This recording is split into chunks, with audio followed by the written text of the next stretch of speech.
जब वह औरत पानी में गिर गई और अपने कजिन से उसे बचाने की गुहार लगाने लगी, तो उसने कभी सोचा भी नहीं था कि उसका कजिन इसी मौके का फायदा उठाकर पानी में ही उसकी बदनामी कर देगा।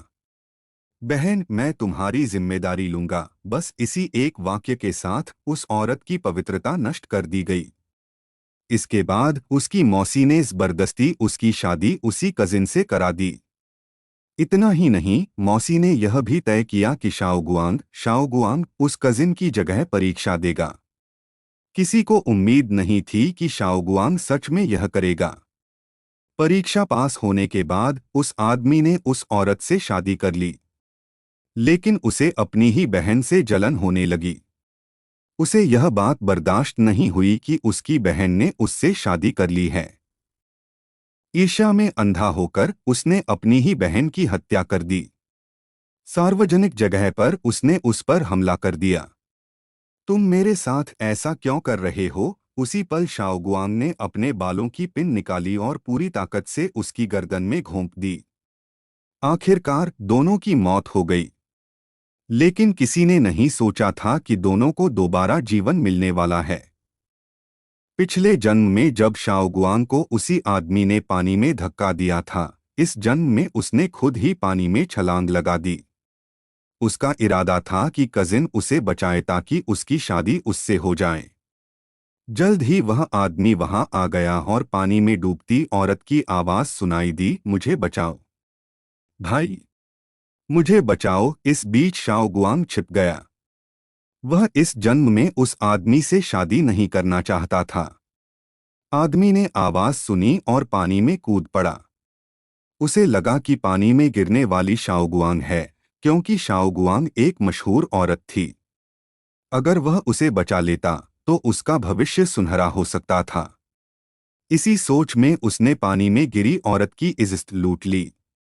लेकिन जब उसे पता चला कि यह शाओगुआंग नहीं है, तो वह गुस्से में आग बबूला हो गया और उसने उसे बेरहमी से डांटा। बाद में मौसी को पता चला कि उसका बेटा गलत था। वह बहुत नाराज हुई। लेकिन औरत ने चालाकी से कहा, मौसी, आज झील में मेरी पवित्रता पहले ही भाई को मिल चुकी है। महल में इतने लोगों ने हमें साथ देखा है। अगर वह मुझसे शादी नहीं करेगा तो आगे चलकर यह उसके लिए भी मुश्किल होगा। यह सुनकर मौसी के पास कोई रास्ता नहीं बचा और उसे शादी के लिए मजबूर होना पड़ा। दरवाजे के बाहर खड़ा शाओगुआंग यह सारी बातें साफ साफ सुन रहा था। इसके बाद उन्होंने शाओगुआंग से कहा कि जिन पढ़ाई में कमजोर है और शायद इस साल परीक्षा पास न कर पाए।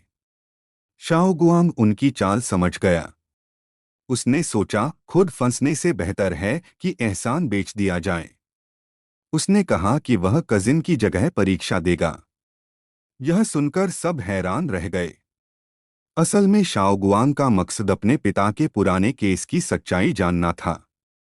उसके पिता को झूठे आरोप में जेल में डाल दिया गया था।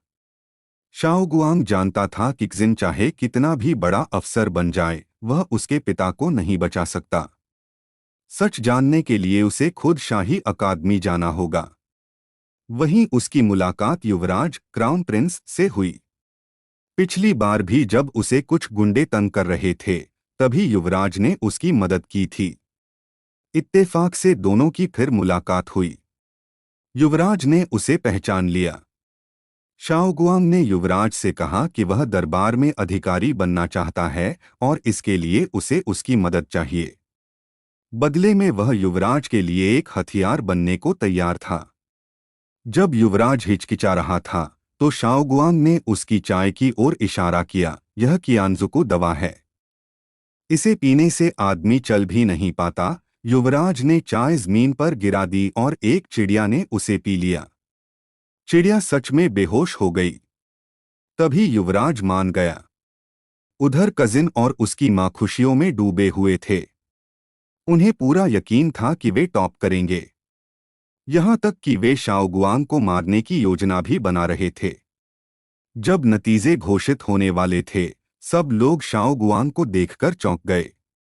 फिर शाही फरमान आया, इस साल का पहला स्थान लिन शाओगुआंग। सबके होश उड़ गए। यह कैसे हो सकता है?